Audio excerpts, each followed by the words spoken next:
सत्संग से सोधी आवे, नहीं जीव 84 में जावे। सत्संग से सोधी आवे, नहीं जीव 84 में जावे। अब मेटो द्वेष और राग, हो राग या उम्र बतेरी जाली। अब मेटो द्वेष और राग, हो राग या उम्र बतेरी जाली। 1997 में 5505 कलयुग बीत जाता है। 1994 में दास को नाम देने का आदेश पूज्य गुरुदेव जी से प्राप्त हुआ था। 1997 में परमेश्वर ने स्वयं आकर के आदेश दे दिया था कि अब इसको डिक्लेयर कर दे। आज देखो क्या रंग लग गया है उसका, और पूरा विश्व इसको मानेगा।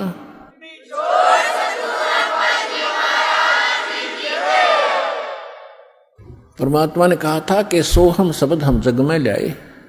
सोहम शब्द तो बहुत पहले से डिक्लेयर कर रखा है, भगवान ने शिव जी को दे रखा है। शंकर भगवान इसी का जाप करते हैं, इनके शिष्य हुए थे। सोहम शब्द हम जग में लाए, लेकिन ये किसी वेद शास्त्र में नहीं है। सोहम शब्द ना गीता में, ना वेद में, ना पुराणों में। पुराण तो इनकी बनाई हुई है ऋषियों की, ये अगर वेदों से मेल नहीं खाती कोई यूज नहीं उनका। वेद प्राचीन ग्रंथ हैं, उनमें कोई सोहम नाम नहीं मिलेगा आपको। और परमात्मा ने आकर डिक्लेयर किया है, और यही ऋग्वेद मंडल नंबर 9 सूक्त 95 के मंत्र 2 में स्पष्ट किया हुआ है कि वो परमात्मा अपनी वाणी के द्वारा बोल बोल के ज्ञान सुनाता है, सबको प्रेरित करता है भक्ति के लिए। और वो भक्ति के गुप्त नामों का आविष्कार करके देता है। परमात्मा कहते हैं सोहम शब्द हम जग में लाए, और सार शब्द हमने गुप्त छुपाए। तो ये परमात्मा ने कहा कि सार शब्द सर जीवन बूटी, गैसे गैसे अंग लगावे। कहे कबीर तुम सत कर मानो, ये जन्म मरण मिट जावे। ये सार शब्द से मिटना था जन्म मरण, और ये अभी तक गुप्त रखनी थी। तो अब ये वो समय आ गया है कि आपका ये जन्म मरण का रोग नाश होगा। तो हमारा उद्देश्य है, यहाँ पर जो मूल सौदा हम बेचते हैं, हम जो देते हैं आपको, जो सौदा करते हैं आपसे कुछ नहीं लेते। आपसे केवल समर्पण होना ही हम मांगते हैं कि परमात्मा पर समर्पित हो जाओ। और इस भक्ति को जो मंत्र आपको दिए गए सारे, अब कहने का भाव यह है कि और जो दूसरे आपके संकट हैं, ये तो हम आपको वैसे निवारण करेंगे। जैसे रूंगा बोलते हैं, रूंगा रूंगे में देंगे, रूंगे में, वो सौदे में नहीं आता रूंगा, वो तो एक्स्ट्रा दिया जाता है। जैसे पुराने समय में, अब तो वो समाप्त होगी सिस्टम। पहले गांव में इतनी दुकानें नहीं होती थी, बाहर के फेरी लगाने वाले आते थे। कोई टिंडे बेचा करता, कोई घिया, कोई तोरी, कोई आम, या कोई बेर बेचने वाले आते थे। तो हमारी दादी जी एक बेला भर के, कटोरा भर के गेहूं का या चनों का, जो भी उपलब्ध होती थी, कणक, किसान घर में जन्म था हमारा, और वो ले जाती थी। पूछती थी भाई कैसे देता है ये, जैसे टिंडे कैसे देता है सब्जी के लिए। तो कहता था ताई गेहूं के 2 बार देता हूँ। एक प्लेट में गेहूं डाल दिए और 2 बार उसके इक्विवेलेंट उसके बराबर टिंडे तोल कर डाल दिए। सौदा हो गया, बराबर हो गया जो सौदा था। फिर हमारी दादी जी कहा करती रूंगा और दे भाई, वो एक टिंडा उठा कर और दे देता। तो वह कहती ना और दे, वो 1-2 और दे देता।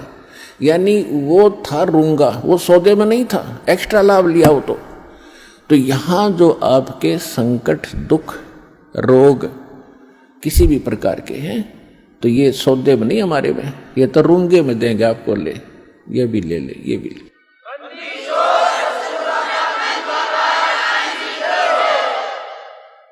और पुण्यात्माओं, दास बार बार कहता है ये एक डूब बाट के गीत नहीं है, ये उस समर्थ की महिमा है, उस समर्थ का ज्ञान है, उसके दिए हुए विधि भक्ति मंत्र हैं। इनसे वही लाभ होगा जो दास बता रहा है, भगवान ने बताया है। अब जैसे जब तक हम सुखी हैं तब तक हम कोई भी भक्ति कर रहे हैं, किसी भी देव की, किसी इष्ट की, या ना कर रहे हैं, तो आपके वही प्रारब्ध के, किस्मत के कर्म ही आपको प्राप्त हो रहे हैं। जैसे किसी ने इन्वर्टर की बैटरी चार्ज कर रखी है, वह फुल हो ली और फिर चार्जर लगाया नहीं, तो वह फिर भी काम कर रही है। चार्जर हटा रखा है, चार्जर है ही नहीं आसपास भी, और ना चार्ज लगाने की कोई बिजली उपलब्ध है, तो फिर भी वो चल रही है, खूब काम कर रही है, पंखे भी, लाइट भी खूब चल रही है। तो जब तक वो बैटरी चार्ज है तब तक तो नो प्रॉब्लम, और जब वो बैटरी होगी डिस्चार्ज, फिर प्रॉब्लम, नथिंग एल्स। तो पूर्व जन्म के जिसके जितने संस्कार, पुण्य कर्मी, जितने उसने बैटरी चार्ज कर रखी है, कोई प्रधानमंत्री बना है, कोई राष्ट्रपति बना है किसी देश का, कोई IAS, IPS, डॉक्टर, इंजीनियर, जज, या कोई सेठ बना है, कोई अच्छा किसान बना है, कोई अच्छा दुकान चल रही है, कोई वैसे किसी के बच्चे अच्छे हैं, कोई नौकरियां प्राप्त हैं, तो ये उनकी पिछले जन्म की बैटरी चार्ज है, वही चल रही है, आगे चार्जर नहीं है। और जब आगे चार्जर नहीं है तो वो बैटरी जब तक पूर्व जन्म की चलेगी, फिर कैर टूटने लगेंगे, जब दुख शुरू होंगे, वो पुण्य खत्म हो जाएंगे। हमारे जीवन में पुण्य और पाप दोनों साथ हैं।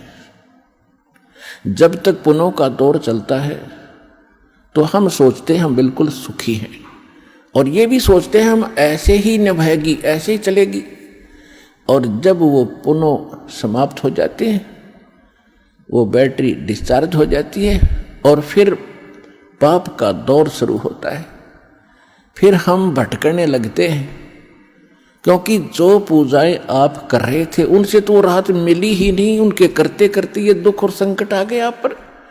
तो तब आपको उन पूजाओं में अविश्वास हो गया जो आप पहले कर रहे थे। फिर आपको किसी ने बताया कि उस मंदिर में मत्था टेकने से लाभ होता, आप फिर वहां जाते हो। किसी ने आपको बताया कि वैष्णो देवी जाओगे, वहां पहुंचोगे तो आपको बड़ा लाभ मिलेगा, आप वहां पहुंच गए। यानी वो जो साधना पहले कर रहे थे वो छोड़ दी। फिर आपको किसी ने बताया बालाजी जाइए, आप फिर वहां जाते हो।